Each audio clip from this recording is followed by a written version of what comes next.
Hello, I'm Emma from mmmEnglish. Since you're here at mmmEnglish, I think it's safe to assume that you're learning English, right? But tell me, do you live in an English-speaking country? Or are you planning to one day? Perhaps you're planning to study in America or live in London for a year to improve your English. Maybe you're trying to get your visa to work in Australia or Canada. I'm curious. Let me know in the comments if you are planning to study or work in an English-speaking country. Because living in an English-speaking country can be an incredible opportunity to improve your English. So if you ever have the opportunity to do it, well, do. But just because you move to the UK, Australia, America, Canada, New Zealand, it doesn't mean that you will suddenly speak perfect English, like magic. It is totally possible to live in an English-speaking country and rarely use English at all. So today, I'm going to give you 9 tips to help you make the most of your time abroad. Now, I've got 9, but perhaps you've got a few of your own tips too. So if you do, please add them to the comments if you think I've missed any. Even if you don't live in an English-speaking country, you will still be able to apply some of these tips to the way that you study English in your own country. Now, living in a new country is never easy, and even more of a challenge if you need to use a different language. But if you participate in your new life, you will notice a phenomenal improvement to your English language skills. But before I go on, make sure you subscribe to the mmmEnglish channel. Click that button right there and share this lesson with your friends if you think it could benefit them. Share the love! Tip number 1. Don't live with someone who speaks your native language. And in my opinion, the most important one today. Now, I'm sure that you would feel more comfortable sharing a house with a friend or a family member, or at least someone who speaks your native language, right? You'd probably have a whole lot of fun with them. They will probably understand your jokes. They'd cook meals that remind you of your mum's cooking and share lots of nice memories from home. But this is not going to help you to improve your English, right? At the end of the day, no matter how motivated you think you will be, you won't be motivated to keep practicing your English when it's so easy just to fall back to speaking your native language. So don't even give yourself the option to be comfortable. Don't give yourself the option to be lazy and kind of cruisy. If you find a roommate who doesn't speak your language, you'll have to keep practicing English all day as you discuss what you're going to make for dinner, or you're thinking, who took the dog for a walk? Or whose turn is it to clean the bathroom? Ugh. In this situation, you'll have the ability to continue learning and using English and improving every day. Okay, so what if you don't know anyone else who you can live with? Well, that brings me to tips number 2 and 3. Don't limit yourself to only native English speakers. Native English speakers are not the only people that you can learn from. Other English language learners who don't speak the same native language as you are an incredible resource for you. Spending time with or even living with other English language learners can be a great way to avoid speaking your native language. And doing so will help you to feel less nervous or stressed about making mistakes, right? You'll feel more comfortable asking questions or trying out new vocabulary with someone who is also learning, just like you. Someone who is patient and willing to help. You'll share new words as you come across them and chat about some of the embarrassing moments that you've had. But what if you don't know anybody else who's also studying English? How do you find these people? Don't just sit around and wait for new friends to find you. Connect with people through social networks, Facebook groups, meetup groups. Your local library or community groups are a great start. Most cities around the world have hundreds of online communities full of people just like you. So find groups of other expats or language learners or non-native English speakers who are living in that city. Connect with those people. They're going to really understand the challenges and frustrations that you're having because they've probably had the same experience as you, right? So they can be a really invaluable support, especially when you're first starting out. And there are so many websites like Craigslist, Gumtree, and others where you can find homes with spare rooms and move in with housemates instantly. Even Airbnb is a great place to start and connect with someone local. Tip number 4, don't watch the football game at home. Whether you like football or not, push yourself out of your comfort zone and head to the local bar to catch the game. Even if it's not something that you normally do at home, heading out to take part in local social events is a great way to meet people, to learn a little bit more about the culture and probably learn some local slang too. Oh, come on! Oh, what a joke! And if a football game really doesn't suit your style, then check out any other sporting event or a local trivia night or happy hour specials or a comedy show. You get the picture. This can sometimes be daunting or scary to put yourself in a situation where you may not know anybody or you might be forced to chat with the locals. So local people tend to be more relaxed and willing to chat in these situations. Often, they'll happily explain the rules of the game and tell you why the other team are no good. But if you don't feel comfortable joining a conversation or cheering from the sidelines, tip number 5, don't put pressure on yourself to start speaking immediately.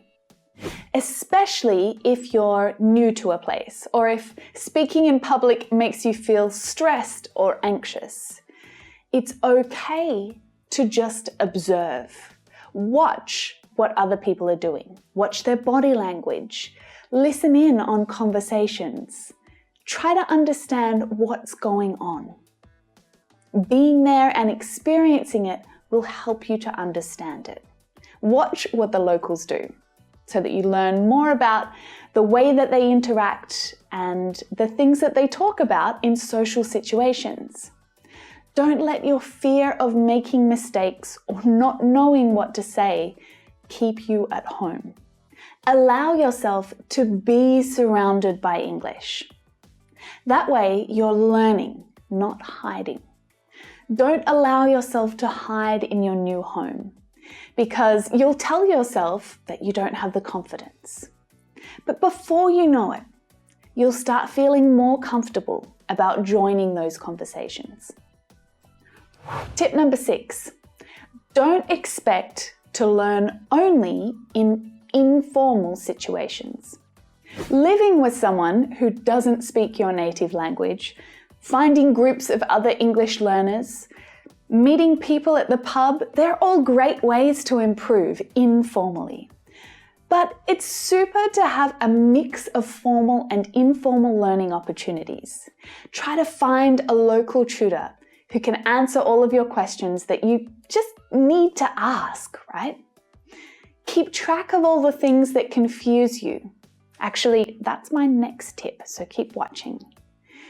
But go to your tutor with a list of questions. Ask them how to pronounce difficult words, or about a strange expression you heard. How to say that phrase that you really needed at the coffee shop yesterday. Or what you heard your neighbor yelling down the street. Even if you only meet your tutor for a month or two when you first arrive, it will be a great investment, both in time and in money, as long as you make the most of it. Now, what was I saying earlier? I think I had something that I wanted to tell you.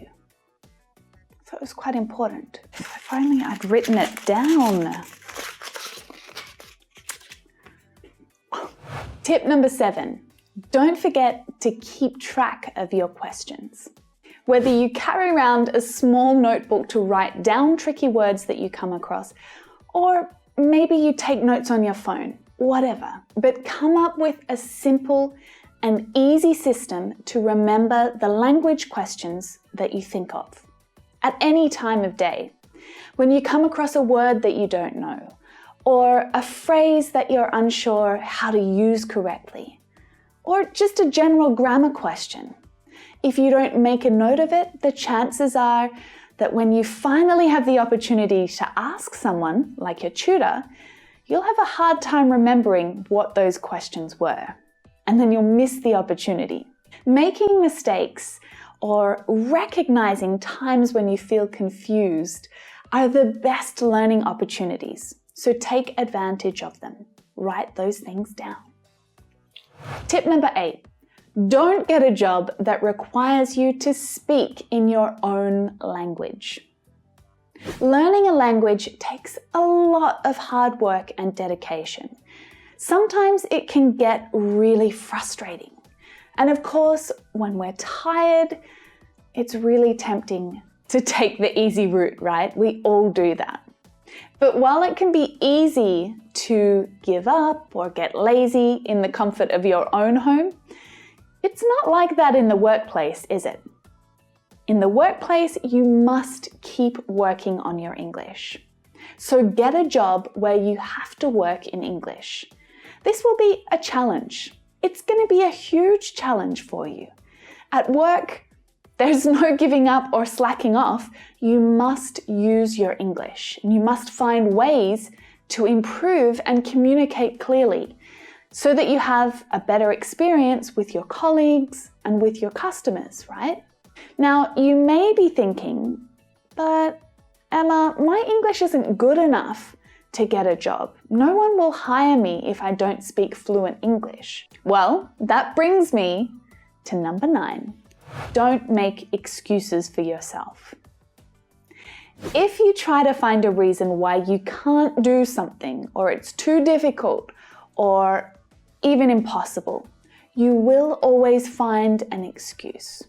It's easy to find reasons why you can't do something, why you shouldn't do it.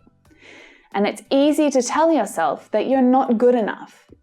It's safer, right? You reduce the risks of making mistakes. Well, I say stop making excuses and just go for it.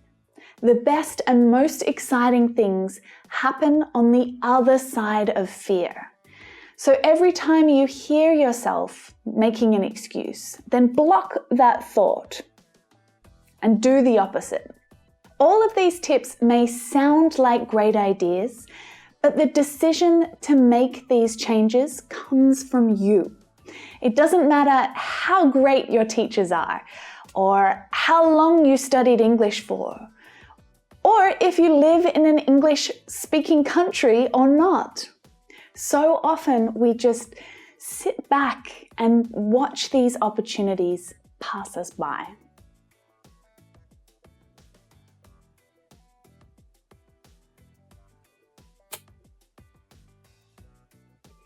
There are so many opportunities around us, and those people who take them will benefit the most. So let's recap from the top. If you're living in an English-speaking country, don't live with someone who speaks your native language. Don't seek out only native English speakers. Don't wait for new friends to find you. Don't watch a football game at home. Don't put pressure on yourself to start speaking immediately. Don't expect to learn only in informal situations. Don't forget to keep track of your questions in some way. Don't get a job where you have to speak your own language. And don't make excuses for yourself. Take action. So those are my tips. Do you have any of your own tips to add? I'd love to hear about your experiences living in an English-speaking country. And if you know someone who is living abroad right now or is planning on moving to an English-speaking country, then make sure you share this video with them. Subscribe right here and don't go anywhere just yet. Check out these other English lessons right here. I'll see you in the next video.